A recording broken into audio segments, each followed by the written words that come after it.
Hello दोस्तों, नमस्ते। स्वागत है आपका प्रातुल ब्लॉग्स में। तो आज किसी जगह पे ना जाने की जगह मैं आपको ले चल रही हूँ भागवत कथा की कलश यात्रा में। जी हाँ, ये कलश यात्रा थी 4 जनवरी को अंधेरी में। मैं यहाँ पे आई थी अपने गुरु जी श्री बालकृष्ण आचार्य द्विवेदी जी की भागवत कथा की प्रारंभ में। और प्रारंभ से पहले आपको कलश यात्रा भी करना ज़रूरी होता है। कहते हैं कि कलश यात्रा इसलिए किया जाता है क्योंकि आप किसी भी भागवत कथा को शुरू करते हैं तो उसके लिए आपको श्री कृष्ण जी को निमंत्रण देना ज़रूरी है। और यहाँ पे बैंड बाजों की आवाज़ सुन के हमारे छोटे जनाब को भी डांस करने में खूब मज़ा आ रहा था। तो देखिए कैसे वो डांस कर रहे थे। और मम्मी यहाँ पर कलश लेकर बैठी हुई थी कलश यात्रा शुरू होने की राह देखते हुए। सारे लोग वहाँ पर बैठ के गुरुजी की राह देख रहे थे और गुरुजी का यहाँ पे आगमन हो चुका था। और जैसे ही गुरुजी का आगमन हुआ तो पंडाल में बैठे हुए सारी लोग, जितने लोग भी थे, सारी महिलाएं, सारे पुरुष, बड़े बच्चे, जितने लोग थे सारे चलने थे उनकी आशीर्वाद लेने के लिए। और यहाँ पे आदि उनको देख के बहुत खुश हो रहा है क्योंकि जब भी गुरुजी को वो देखता है तो उसे बहुत खुशी मिलती है। और साथ में ही गाना बज रहा था, ढोल बजे थे तो वो नाच भी रहा था। और मैं यहाँ वेट कर रही थी मेरी बारी की क्योंकि बहुत भीड़ थी तो मैं नहीं गई। मैंने कहा जैसे ही गुरुजी अंदर आएंगे पंडाल में तो मैं उनसे आशीर्वाद ले लूँगी, और वैसा ही मैंने किया। मेरे बाद मम्मी ने भी उनका आशीर्वाद लिया। उसके बाद गुरुजी ने आदि को और बनी को ऊपर बुलाया था श्रीमद् भागवत कथा का आशीर्वाद लेने के लिए। वहाँ पर छोटे से बाल गोपाल जी को बिठाया हुआ था जिनका आशीर्वाद आदि ने और बनी ने लिया।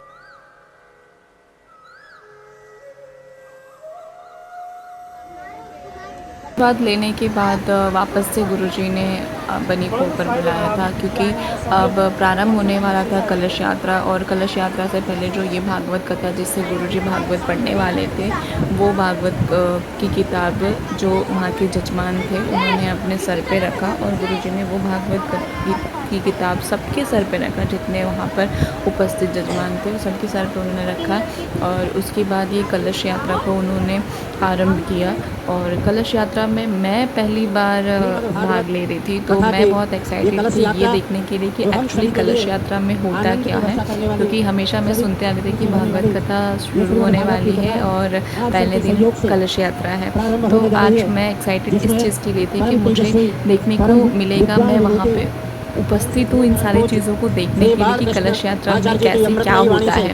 तो एक वो अलग सा एक एक्सपीरियंस था मेरे लिए क्योंकि जो चीज़ हमने कभी नहीं की और हमें देखने को मिले तो बहुत ही मज़ा आता है। इस भगवान की मंगलमयी कलश यात्रा में चल करके इसको भव्य और दिव्य बनाते हुए, जो कि हमारी भारतीय संस्कृति, भारतीय धर्म का प्रतीक और विश्व गुरु के रूप में प्रतिष्ठित परम पूज्य परमाराध्य भगवान श्री कृष्ण और राधा रानी की मंगलमयी कथा हम सभी को जीवन को अर्थात श्रेष्ठ बनाने के लिए प्राप्त होती है।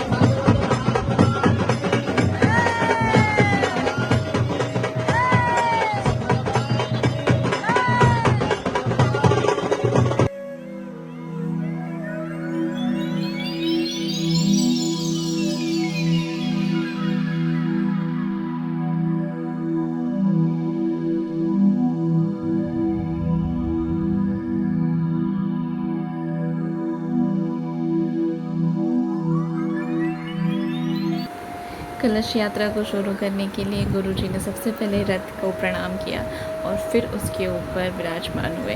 जी, गुरुजी इस रथ में बैठने वाले थे और हम उनके पीछे पीछे या आगे कलश लेकर पहुंचने वाले थे।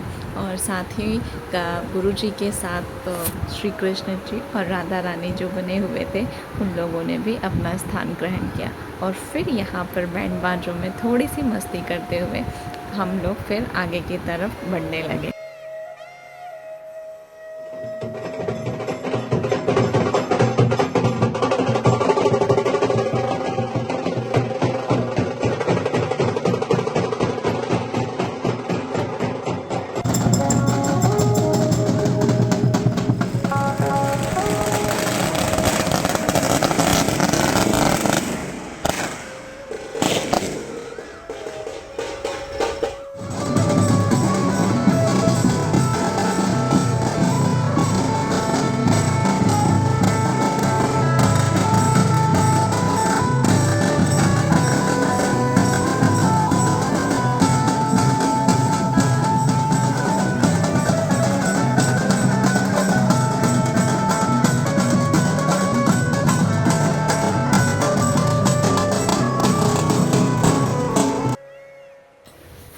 जैसा कि आप देख रहे हैं कि रथ पे सवार होके आचार्य जी आगे की तरफ हमें दिशा दिखाते हुए जा रहे हैं और हम कलश को लेकर पीछे पीछे उनके आ रहे हैं।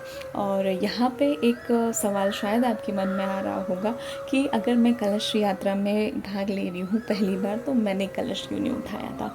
वो इसलिए क्योंकि परिवार का कोई एक ही सदस्य कलश को उठा सकता है और हमारे परिवार में हमारी मम्मी ने ये कलश को उठाया था और कलश यात्रा में उन्होंने भाग लिया था। तो इसीलिए मुझे ये कलश यात्रा देखनी थी, इसलिए मैं रथ के साथ साथ चल रही थी। मुझे देखना था कि ये कलश यात्रा होती कैसी है। तो यहाँ पे देखिए हमारी मम्मी कलश को लिए हुए खड़ी हैं और फिर कलश यात्रा को धीरे धीरे आगे की तरफ मंदिर की तरफ बढ़ाया गया। अच्छा, आपको पता है मुझे क्या लगता था कि भागवत कथा कराना या ये सारी चीज़ें कराना बहुत ईजी है, लेकिन जब मैं इस कथा में सम्मिलित हुई और देखा कि कलश यात्रा को जब कथा के स्थान से मंदिर तक ले जाया गया तो कितनी सारी चीज़ों का ध्यान रखना पड़ा, क्योंकि हम रास्ते से होकर हाईवे से होकर मंदिर की तरफ जा रहे थे। तो कहीं हमारी वजह से बाकी आसपास के लोगों को कोई प्रॉब्लम ना हो, उसकी भी सारी व्यवस्था की गई थी। हमारी तरफ से ना ट्रैफिक जाम हो और ना ही किसी को किसी तरीके की मुश्किल हो, वो सबका भी ख्याल पुलिस कर्मचारियों ने बखूबी रखा था। इससे हमारे कलश यात्रा में किसी तरह की कोई अड़चन नहीं आई और हम मंदिर की तरफ बढ़ते गए। और यहाँ पे देखिए, जैसा कि मैंने आपको बताया कि मुझे कलश यात्रा में शामिल होना था और मैं सबसे आगे चल रही थी। रथ के पीछे बैंड बाजा और बैंड बाजे के पीछे मैं बार बार रुक के देख रही थी कहीं मैं बहुत आगे तो नहीं आ गई। और मुझे हंसी इस बात की आ रही थी, जब मैं मुड़ के देख रही थी तो सच में मैं आगे आ जा रही थी।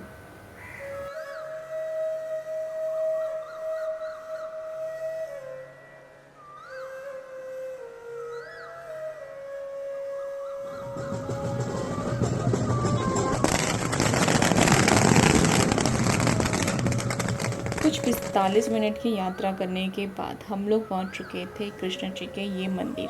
और इस मंदिर के बाहर गेट पे ही आप रुकना पड़ता है अगर आप वीडियोग्राफी कर रहे हैं तो, नहीं तो आप कलश लेके आराम से अंदर जा सकते हैं, क्योंकि अंदर किसी भी तरह का फ़ोटो खींचना या वीडियो लेना अलाउ नहीं है।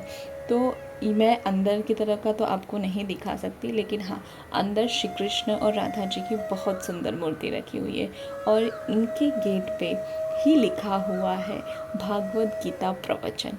मतलब आप समझ सकते हैं, अगर आप किसी भी भागवत कथा की शुरुआत करना चाहते हैं तो ये सबसे अच्छी जगह है उन्हें बुलाने के लिए।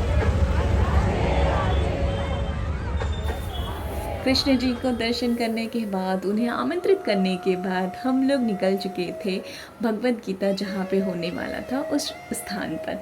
तो आचार्य जी राधा और कृष्ण के साथ वापस से रथ में बैठ गए और हम उनके पीछे पीछे चलने लगे उस स्थान पर पहुंचने के लिए। और मेरे मन में एक अलग सी खुशी इसलिए आ रही थी क्योंकि जिसके साल की शुरुआत ही इतनी खूबसूरत हुई, तो आगे का साल कितना अच्छा जाने वाला है।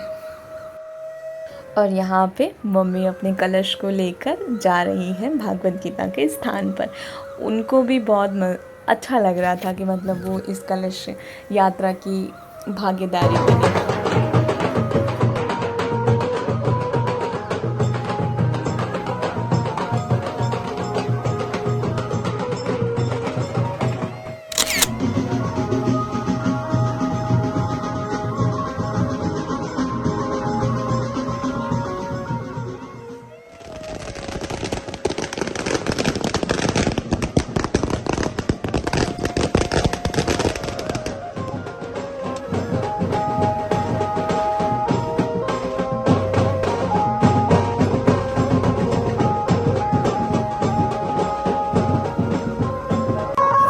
हम लोग पहुंच चुके थे उस स्थान पे जहाँ पर भागवत गीता का प्रवचन होने वाला था।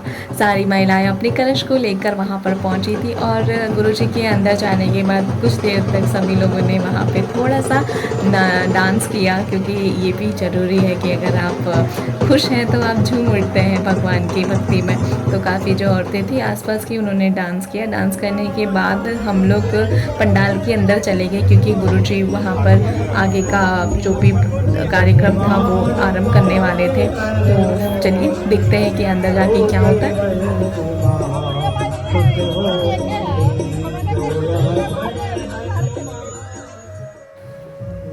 मेरे साथ मेरे लड्डू गोपाल बैठे हुए थे इस कथा को सुनने के लिए।